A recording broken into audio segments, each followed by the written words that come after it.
Holy Gospel according to Luke, the 21st chapter. There will be signs in the sun and the moon and the stars, and on the earth distress among nations, confused by the roaring of the sea and the waves. People will faint from fear and foreboding of what is coming upon the world, for the powers of the heavens will be shaken. Then they will see the Son of Man coming in a cloud with power and great glory. Now when these things begin to take place, and stand up and raise your heads, because your redemption is drawing near. Then Jesus told them a parable. Look at the fig tree and all the trees. As soon as they sprout leaves, you can see for yourselves and know that summer is already near. So also when you see these things taking place, you know that the kingdom of God is near. Truly I tell you, this generation will not pass away until all things have taken place. Heaven and earth will pass away, but my words will not pass away. Be on guard, so that your hearts are not weighed down with dissipation and drunkenness and the worries of this life, and that day does not catch you unexpectedly like a trap.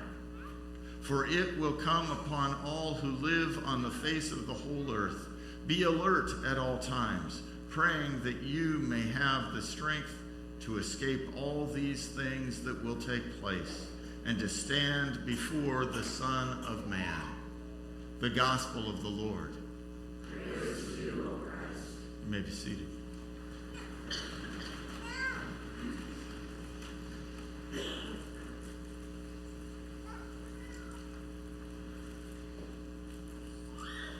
Fear-mongering is not faithful.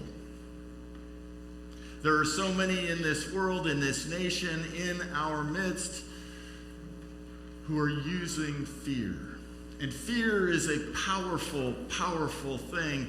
It is the most basic of emotional processes.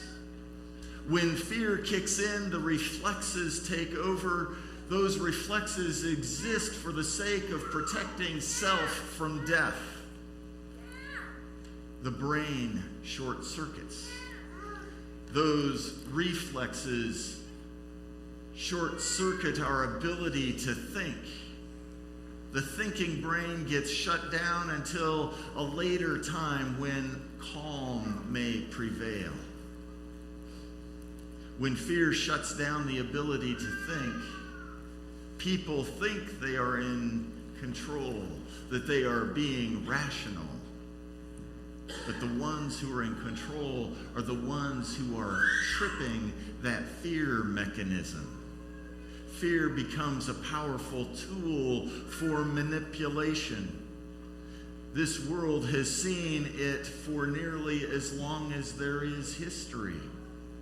One does not need to look too far to encounter fear-based messages intended to motivate, to manipulate particular responses. Such fear-mongering is not faithful.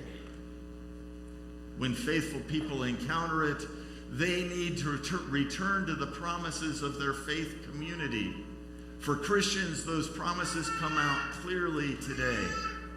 In fact, the Bible has instances of people in it who are in very immediate danger.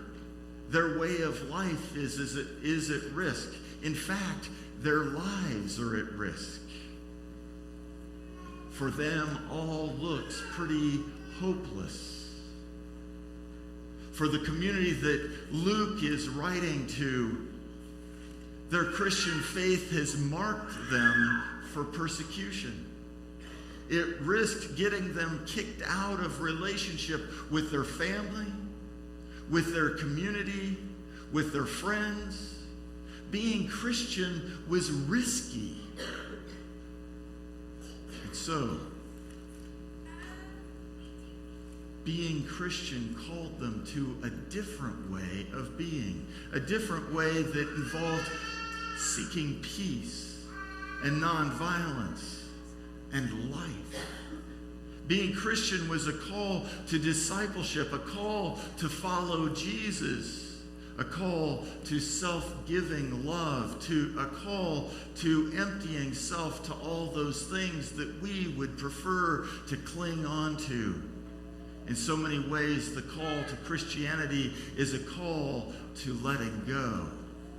It is a call to trust God no matter how dark things get, no matter how much fear-based impulses may lure us to another way. Today, the church begins the journey of Advent. This is a day that confuses some people because, quite frankly, we come expecting to be orienting ourselves to that little baby Jesus in the manger. And yet they are surprised by the Christ speaking of the end of time. Instead of encountering Jesus of Christmas, born in history, the encounter is with Jesus telling disciples, you and me, to be alert. There will be signs in the cosmos, in the whole of the universe. People will be fearful. It is precisely at this moment that the faithful stand up, trusting that God's grace is near. Just as the faithful know the seasons for birth and growth and harvest, so too the faithful know the signs of the kingdom of God come near. So on this first Sunday of Advent, Jesus charges the faithful to be alert. Be ready. The coming of the kingdom will be a long expected surprise. In the midst of these visions, Jesus invites the faithful to move beyond fear, move beyond those reflexes. Steven Spielberg's latest movie, Bridge of Spies, tells the story of a country too ready to forego real justice. The protagonist consistently encounters people who are committed to upholding the illusion that America is a place where every person matters, even offering defense counsel to a Soviet spy. But the defense is only really intended to be to the extent that that illusion can be held, that the foregone conclusion of the trial was not truly a foregone conclusion, but we all know how this should come out. But Donovan, that Tom Hanks character, consistently and steadfastly holds to the principles of the Constitution, maintaining that every person matters. In the face of all the fear and fear-mongering and willingness to suspend the principles of a country, he holds true even when it means great risk to his reputation, to his career, to his family, to his own life. This is leadership that is necessary in scary times. It is the kind of leadership that trusts that the principles to which we have committed ourselves provide for the very best outcome.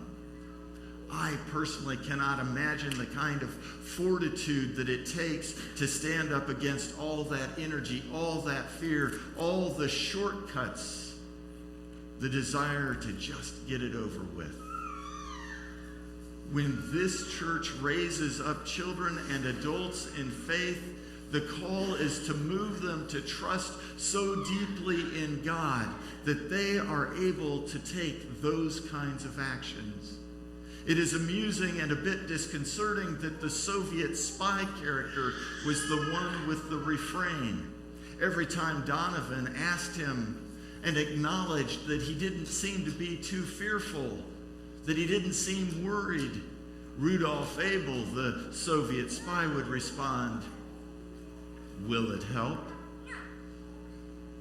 The truth is that worry does not help.